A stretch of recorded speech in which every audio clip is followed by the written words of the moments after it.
वालेकुम। सब कैसे हैं? हम ठीक हैं, अल्लाह का शुक्र है। आप सुनाएं कैसे हैं?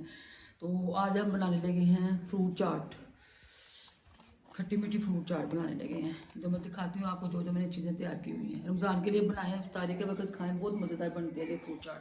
चलाएँ देखिए, इसको मैंने काट लिया,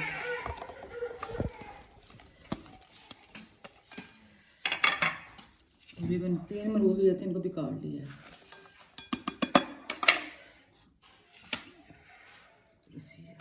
ये देखो मैंने 6 केले लिए थे।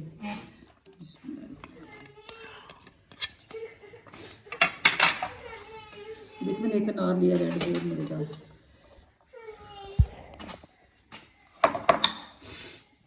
इसको ऊपर चाट मसाला डालना है हमने।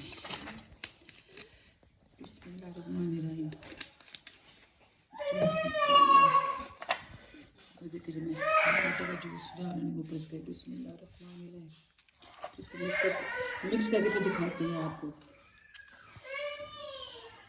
इतनी मज़ेदार बनी है तो आप जरूर तारीफ में बनाएंगे। इफ्तार करें, बहुत मज़ेदार बनी है, बहुत आसान, थोड़ी सी चीज़ों से बन गई है मेरी। तो मुझे सब्सक्राइब लाजमी करें, व्यूज़ अच्छे अच्छे दिया करें, कमेंट अच्छे अच्छे दिया करें। अल्लाह हाफ़िज़, ओके, बाय बाय। फिर कल नई वीडियो के साथ आएंगे। अल्लाह।